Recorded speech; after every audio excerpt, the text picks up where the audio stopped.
নমস্কার বন্ধুরা, সকলকে আমার চ্যানেলে স্বাগত। পেনশনারদের পেনশন বৃদ্ধি সংক্রান্ত এই মুহূর্তে একটি অত্যন্ত বড় খবর সামনে এসেছে। কি সেই খবরে কি বলা হয়েছে সকল কিছু নিয়ে আজকের ভিডিওতে বিস্তারিতভাবে আলোচনা করব। ভিডিওটি পেনশনারদের পেনশন বৃদ্ধি সংক্রান্ত অত্যন্ত গুরুত্বপূর্ণ, তাই প্রথম থেকে শেষ পর্যন্ত অবশ্যই ধৈর্য সহকারে দেখবেন এবং ভালো লেগে থাকলে অবশ্যই একটি লাইক করবেন এবং সকলের সঙ্গে শেয়ার করবেন।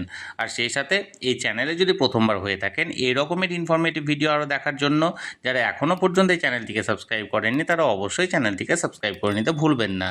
তাহলে চলুন আমরা বিস্তারিত জেনে নিই। দেখুন, আমি এখানে রাজ্যসভা থেকে প্রকাশিত এখানে একটা অর্ডারের কপি আপনাদের সঙ্গে শেয়ার করেছি। এটি মূলত পেনশনারদের পেনশন বৃদ্ধি সংক্রান্ত বেশ কিছু প্রশ্ন রাজ্যসভাতে তুলে ধরা হয়েছিল।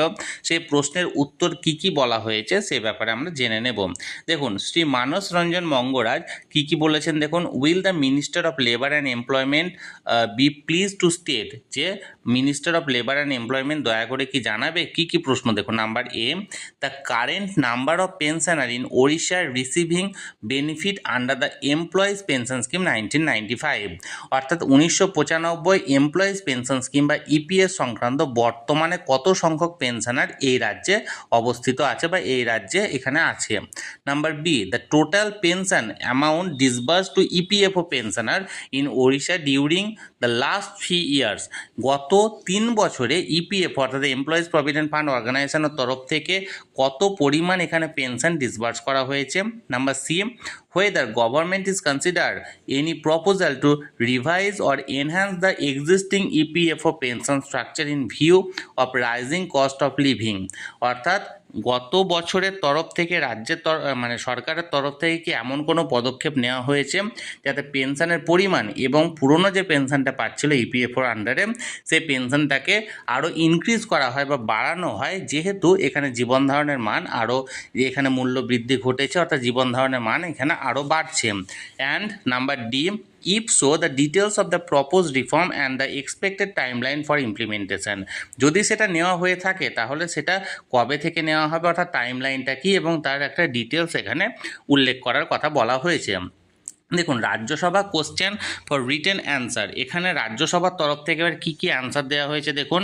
এখানে বলা হয়েছে number A, the number of new members and establishment added to the Employees Provident Fund organization during 2025 and during the last 5 years state-wise, অর্থাৎ এখানে ইপিএফও এমপ্লয়িজ প্রভিডেন্ট ফান্ড অর্গানাইজেশনের তরফ থেকে লাস্ট ইয়ার অর্থাৎ 2025-এ যে 5 বছরের এখানে স্টেট ওয়াইজে সমস্ত তথ্য বা পরিসংখ্যান এখানে তুলে ধরা হয়েছে।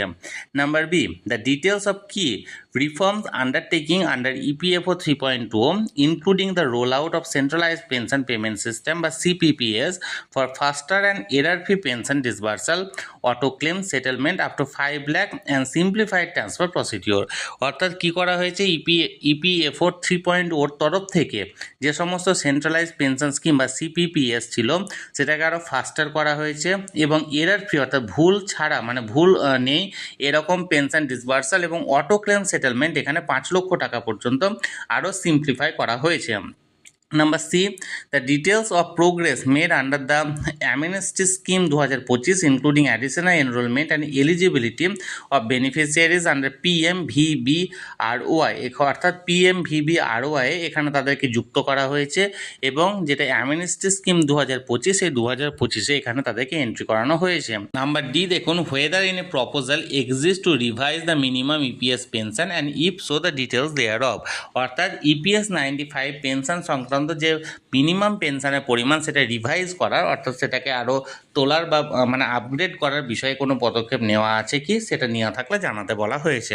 তাহলে বন্ধুরা, এক কথায় বলতে গেলে ইপিএফও অর্থাৎ এমপ্লয়িজ প্রভিডেন্ট ফান্ড অর্গানাইজেশনের তরফ থেকে যে ইপিএস 95 পেনশনটা ইস্যু করা হয় সেই সমস্ত পেনশনারদের পেনশন বৃদ্ধি সংক্রান্ত বেশ কিছু প্রশ্ন এখানে রাজ্যসভায় তোলা হয়েছিল এবং সেই সমস্ত প্রশ্ন এবং তার উত্তর কি বলা হয়েছে সেই সংক্রান্ত যে অর্ডারটি এখানে পাবলিশ করা হয়েছিল সেটি আমি আপনাদের সঙ্গে তুলে ধরলাম। এই নিয়ে যদি আপনাদের কোনো প্রশ্ন থাকে অবশ্যই কমেন্ট করতে পারেন। আর এই ভিডিওটি ভালো লেগে থাকলে অবশ্যই একটি লাইক করুন এবং সকলের সঙ্গে শেয়ার করুন। আর সেই সাথে এই চ্যানেলে যদি প্রথমবার হয়ে থাকেন এই রকমের ইনফরমেটিভ ভিডিও আরও দেখার জন্য যারা এখনও পর্যন্ত এই চ্যানেলটিকে সাবস্ক্রাইব করেননি তারা অবশ্যই চ্যানেলটিকে সাবস্ক্রাইব করে রাখুন। ধন্যবাদ, দেখা হচ্ছে পরের ভিডিওতে।